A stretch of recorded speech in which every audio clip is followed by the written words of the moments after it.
Third eye, pinaniniwala ang invisible eye na ginagamit sa pakikipagkomunikasyon sa mga hindi pangkaraniwang nilalang. Ilang siglo na ang lumipas mula nang madiskubre, subalit marami pa rin ang nagdududa kung totoo nga ba ang kakayahan ng mga taong nagtataglay nito. Totoo ba talaga ang third eye? Anong kahalagahan nito sa mga tradisyon, mitolohiya at relihiyon? At ano ang sabi ng agham at paalala ng Biblia tungkol sa bagay na ito?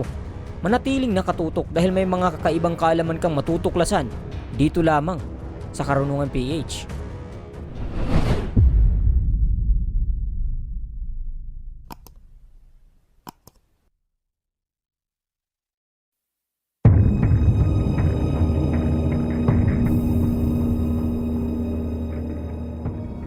Marahil lahat tayo ay alam na kung ano ang third eye. Ito ay imaginary eye na nagsilbing pangatlong mata na may kakayahang makita ang mga hindi pangkaraniwang nilalang o supernaturals, makakita ng multo, maging psychic o may kakayahang makita ang hinaharap. Yan ang karaniwan nating alam. Subalit hindi pa nating lubusang alam kung saan ito nagsimula. Batay sa dictionary.com, ang third eye ay representasyon ng mystical intuition o isang panloob na paningin at kaliwanagan na higit pa sa nakikita ng pisikal na mga mata, o sabihin na nating ito ay parang malakas na pakiramdam o kutob na hindi man nakikita ng iyong mata ay nararamdaman mo sa pamamagitan ng iyong pangunawa. Halimbawa, habang nagmamaneho ka sa gabi at biglang naramdaman mong dapat kang mag-ingat at magdahan-dahan kahit na wala ka namang nakikitang panganib. At kalaunan ay nakita mong may nakaharang sa daan o mga hayop na biglang tumawid na maaaring nagdulot ng panganib o maging dahilan ng iyong pagkadisgrasya. Ganyan gumagana ang ating intuition. Ang konsepto ng third eye ay nagsimula noong sinaunang panahon pa. Nagugat ito sa iba't ibang espiritual at mistikong tradisyon tulad ng Hinduismo, Budhismo, sinaunang Egypt at iba pang mga sinaunang tribu sa Amerika.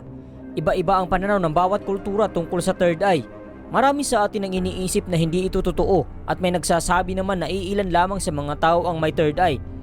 Subalit sa kultura ng mga Hindu, ang third eye ay kilala bilang Agnya Chakra o third eye chakra. Sa mga hindi pamilyar kung ano ang bagay na ito, sa Hinduismo ay pinaniniwalaan nilang mayroong mahigit 100 chakra ang nasa iba't ibang parte ng katawan ng tao.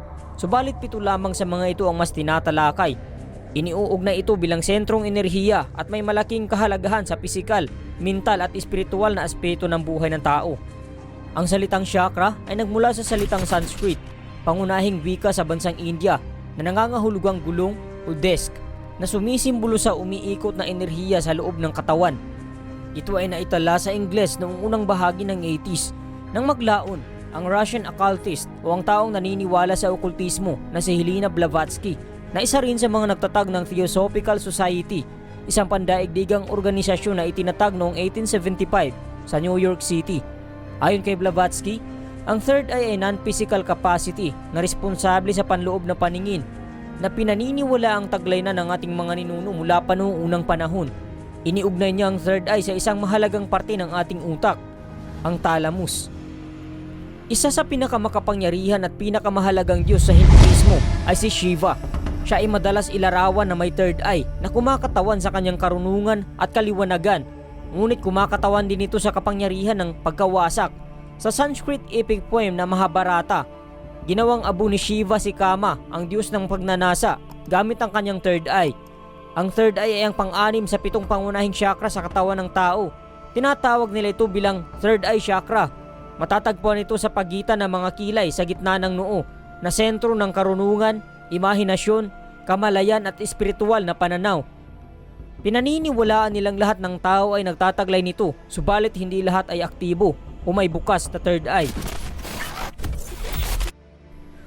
Katulad sa Hinduismo, ang third eye naman sa Budhismo ay kumakatawan sa mataas na kamalayan at karunungan. Ito ay sagradong bagay na kumukonekta sa kanilang divine beings. Sa mga imahe at statwa ng mga Buddha at Bodhisattva, madalas na ipinapakita ang isang tuldok o bilog sa kanilang noo na tinatawag nilang urna. Ito ay itinuturing na pisikal na representasyon ng third eye na sumasagisag sa kanilang karunungan. Halimbawa si Avalokiteshvara o Shinrezig sa Tibet, ang Bodhisattva ng awa, ay madalas ipinapakita na may isang mata sa kanyang mga kamay at noo na nagpapahiwatig ng kanyang kakayahang makita ang lahat ng pagdurusa sa mundo at tumulong sa lahat ng nilalang. Ang third eye ay mahalaga din para sa sinaunang Ehipto. Mayroon itong makabuluhang koneksyon sa kanilang sining, medisina at mitolohiya. Hindi naman maitatanggi na ang sinaunang kabihasnan ng Ehipto ay isa sa pinakamatandang kultura at sibilisasyon sa buong mundo. Ang mga sinaunang Egyptians ay kilala sa pangunguna sa larangan ng medisina at dokumentasyon ng mga pagtuklas na may kaugnayan sa kwentong mitolohiya. Isa sa pinakakilalang Diyos ng mga Egyptians ay si Horus, ang Diyos ng pagpapagaling, proteksyon, araw at langit, at may simbolo na tinatawag nilang Eye of Horus. Kilala din ito bilang Wadjet, Eye of Providence o All-Seeing Eye, na madalas makikita sa kanilang sining, sa mga amulet at mga palamuti dahil ginagamit ito bilang tanda ng kasaganaan at proteksyon.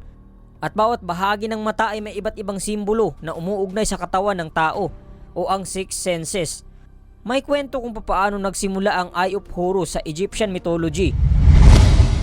Nagsimula ang kwento kay Osiris, ang pinakamatandang anak ng Diyos ng lupa na si Geb, at ang diyosa ng underworld at muling pagkabuhay na si Nut. Si Osiris ay may 3 kapatid na sina Isis, Seth at Nephthys.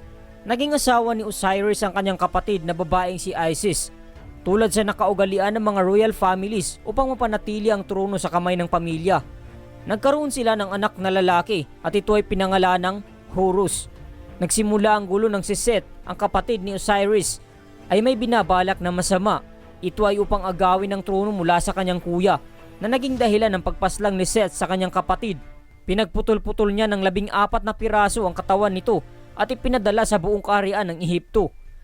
Ayon sa sinaunang Egyptian traditions, upang ang espiritu ay makatawid sa amente o underworld, ang katawan ng pumanaw ay kailangang maimbalsamo at ilibing sa mga libingan. Nang sa gayon ito ang nagpapahintulot sa katawan na makadaan sa pintuan ng underworld at hatulan ayon sa kanilang mga gawa. Kaya naglakbay sina Isis kasama ang kanyang anak na si Horus upang hanapin ang mga bahagi ng katawan ni Osiris. Humingi din ito ng tulong sa kanyang kapatid na babae na si Nephthys at anak ni Nephthys na si Anubis. Matagumpay nilang nahanap ang 14 na bahagi ng katawan ni Osiris at muling binuhay sa pamamagitan ng kanilang kaalaman sa mahika.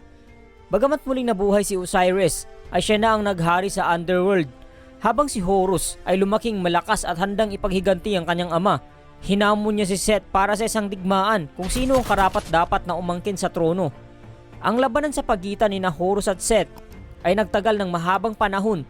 Nagkaroon ng iba't ibang anyo ng mga pagsubok at labanan, maging sa larangan ng pisikal o pagsubok sa kanilang talino at kakayahan.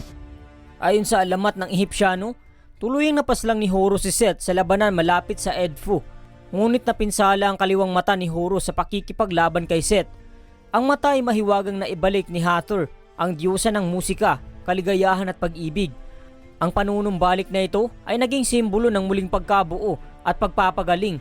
Dahil sa pangyayaring yan, si Horus ay iniidolo na ng mga sinaunang Egyptian sa pamamagitan ng Eye of Horus, na itinuturing na simbolo ng kasaganaan at proteksyon. Ito ay nahahati sa 6 na magkakaibang bahagi na tinatawag nilang Hecat fractions. At ang bawat bahagi nito ay umuugnay sa ating 6 na mga pandama. Binubuo ito ng mga numero sa paligid at gitna ng mata. Ang 1/2 na kumakatawan sa pang-amoy. Ang 1/8 na kumakatawan sa pag-iisip. Ang 1/16 na kumakatawan sa ating pandinig. Ang 1/32 na kumakatawan sa panlasa. Ang 1/64 na kumakatawan sa ating nahahawakan. At ang 1/4 na kumakatawan sa ating nakikita. Nabanggit ko kanina na ang third eye ay iniuugnay sa mahalagang parte ng ating utak. Ang ating utak ay may organ na tinatawag na thalamus. Ito ay matatagpuan sa itaas ng brainstem sa pagitan ng cerebral cortex at midbrain. Kaya nasabing mahalaga ang thalamus ay sapagkat ito ang responsable sa pagproseso at pagpasa ng mga impormasyon mula sa ating pandama, na siya namang magpapasa nito sa ating cerebral cortex, kung saan ito ay higit pang pinoproseso at inuunawa halos lahat ng sensory input tulad ng paningin, pandinig, pandama at pangamoy. Ang lahat ng ito ay dadaan muna sa thalamus bago makarating sa iba't ibang bahagi ng ating utak. Mayroon din itong papel na ginagampanan sa cycle ng ating pagtulog, paggising at alertness.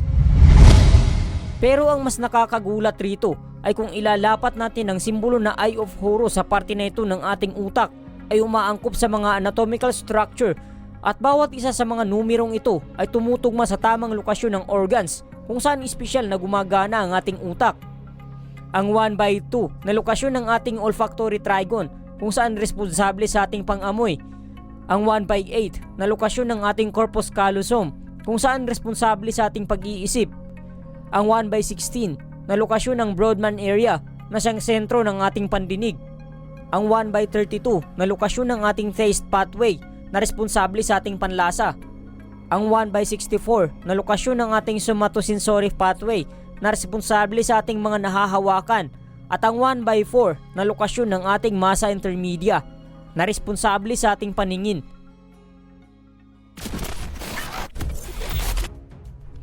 Dahil sa pagtuklas na yan, marami ang mga nakumbinsi na ang thalamus na siguro ang biological third eye nating mga tao.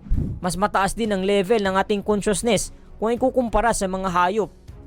Kaya may mga nagsasabi na si Horus, ang sinaunang Diyos ng mga Egyptians, ang siya nagbibigay ng karunungan sa mga taong may bukas na third eye. Totoo kaya ang teorya na ito? Konektado kaya ang Eye of Horus sa ating thalamus o ang pinaniniwalaang third eye?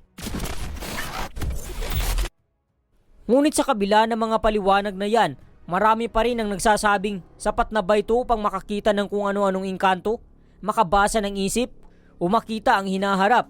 Bakit may mga taong ganyan ang kakayahan at natatangi lamang kumpara sa iba? Kaya raw ba itong gampanan ng ating thalamus? Marami pa rin ang nagtatanong kung totoo ba talaga ang third eye. Ang sagot ng healthline.com, ang third eye ay pinaniniwala ang nakaugnay sa ating pineal gland.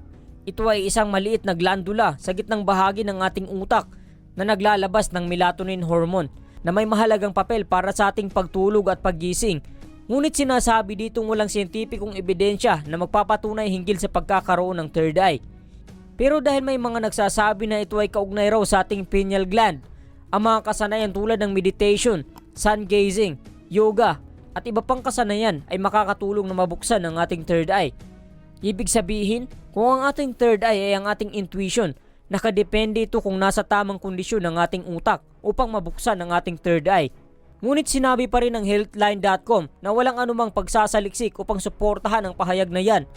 Yan din ang sabi ng verywellmind.com na ang konsepto ng third eye ay walang siyentipikong katibayan at umiral lamang sa mga espiritual at relihiyosong mga tradisyon tulad ng Taoismo, Budismo at Hinduismo at pinaniniwala ang nauugnay sa intuisyon ng isang tao. At kung Biblia naman ang pag-uusapan, marami din ang hindi naniniwala sa third eye at nagsasabing may espiritu lamang ng demonyo ang kumukontrol sa mga ito, kaya nakakakita ng kung ano-anong kababalaghan. Ayon sa Biblia, ang lahat ng gawaing may kaugnayan sa extrasensory perception o ESP tulad ng telekinesis, pakikipag-usap sa mga patay, paranormal investigation at pakikipag-usap sa mga masasamang espiritu ay mahigpit na ipinagbabawal na Biblia. Sa aklat ng Leviticus, Kabanata 19, ika-31 berso, sasaling ang salita ng Diyos. Ang sabi, huwag kayong sasangguni sa mga espiritistang nakikipag-usap sa kaluluwa ng mga patay, dahil kapag ginawa ninyo ito, ituturing ko kayo na marumi. Ako ang Panginoon na inyong Diyos. Batay din sa Biblia na ang pagkonsulta sa mga espiritista ay nakakapagpagalit sa Panginoon. Sa aklat ng Ikalawang Kronika, Kabanata 33, ika-6 na berso ang sabi, inihandog niya sa pamamagitan ng apoy ang kanyang mga anak sa lambak ng Ben Hinnom.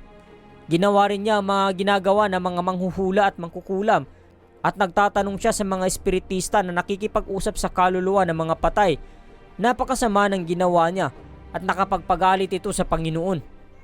Ang sabi ng Biblia na ang banal ng Espiritu ng Diyos ang ating magiging gabay at magtuturo sa lahat ng katotohanan. Sa libro ni Juan, Kabanata 16, ika-13 berso ang sabi, ngunit pagdating ng Espiritu ng katotohanan, papatnubayan niya tayo sa lahat ng katotohanan galing sa Diyos, sapagkat ang sasabihin niya ay hindi mula sa kanyang sarili, kundi ang kanyang narinig, at ipapahayag niya sa inyo ang mga mangyayari sa hinaharap.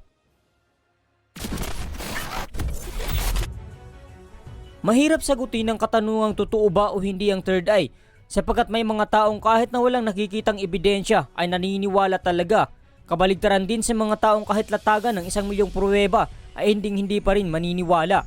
Tandaan na hindi mo kailangang baguhin ang paniniwala ng iyong kapwa base sa iyong salaysay, basta't ang respeto at pangunawa sa paniniwala ng iba ay mahalaga dahil responsibilidad ng bawat isa kung ano ang kanyang paniniwala.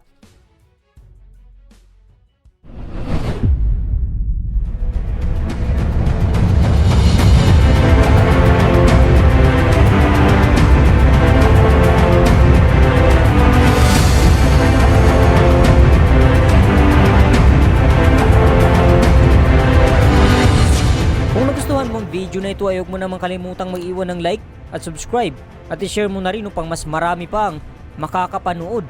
Tandaan, higit na mainam sa ginto ang magkaroon ng karunungan at higit kaysa sa pilak magkaroon ng pangunawa. Hanggang sa muli at maraming salamat sa pagsubaybay.